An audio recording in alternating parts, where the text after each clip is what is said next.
মাননীয় প্রধানমন্ত্রী যেহেতু আমার ঢাকা ইউনিভার্সিটির শিক্ষার্থী ছিলেন, কৃতজ্ঞতা বশত হলেও তাকে ডাকসুর আজীবন সদস্য ঘোষণা করা হচ্ছে। স্পেসিফিক্যালি গতকাল থেকে কেন এটা ক্যাম্পেইন করা হচ্ছে বোঝাই যাচ্ছে এটার একটা আলাদা উদ্দেশ্য আছে।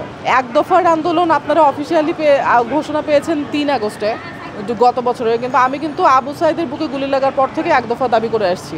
এবং এর আগের যে ধরেন যে ফ্যাসিবাদী কাঠামোতে আমার যে তীব্র প্রতিবাদ, আমি আবরার হত্যার পরে যে মানে খুব অল্প কিছু মানুষের মধ্যে আমি একজন ছিলাম, সামনে থেকে প্রতিবাদ করেছি এবং নানান সময়ে নানান যেই শাসনের বিরুদ্ধে আমার যে অবস্থান এগুলো কিন্তু খুবই স্পষ্ট, সেগুলো সব কিছু পাবলিক ডোমেইনে আছে। তো আমার মনে হয় যে আমার এই কৌশলগত জায়গাটা মানে কে এত বেশি হাইলাইট না করে এবং আমাদের পুরো প্যানেলের আসলে যে মূল আমাদের যে এজেন্ডা সেটি থেকে আসলে মানে আমি বলবো যে দৃষ্টি সরানোর এটা আসলে খুব ভালো কোনো উপায় না।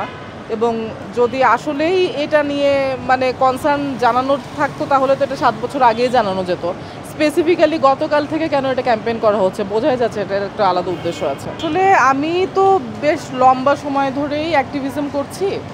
আমার মনে হয় যে আমাদের পাবলিক পারসেপশন নারীর প্রতি খুব একটা ভালো কিছু না, কারণ আপনি হচ্ছে একই কাজ ধরেন একই কাজ একটা ছেলে এবং একটা মেয়ে যদি করে, আপনি একটা মেয়েকে খুব ইজিলি তার চরিত্র নিয়ে মন্তব্য করে ঘায়েল করে দিতে পারেন, কিংবা তাকে তার সামাজিক নিরাপত্তা হচ্ছে ঝুঁকির মধ্যে ফেলতে পারেন, কিন্তু একজন পুরুষের ক্ষেত্রে সেই সংকটটা অন্যভাবে হয়।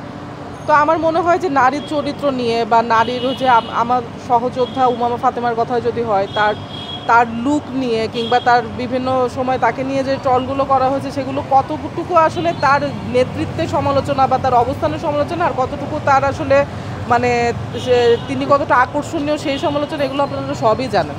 তো এই ব্যাপারগুলো নিয়ে তো আসলে কথা বলেই যাই। আমি এই বছর মার্চে 8টা দিন শুধু নারীদের নিরাপত্তার জন্য পড়েছিলাম শাহবাগে। এরকম তীব্র আন্দোলন করার পরেও তো খুব ভালো কিছু যে আনা গেছে এরকম তো আমি দেখছি না। তো আমার মনে হয় যে মানে শুধু মেয়েদের সংকট নিয়ে কথা বললে হবে না, একটা সামগ্রিক যদি সামাজিক আন্দোলন গড়ে তোলা যায় তাহলে আমার মনে হয় যে এই পরিস্থিতি থেকে উত্তরণ সম্ভব।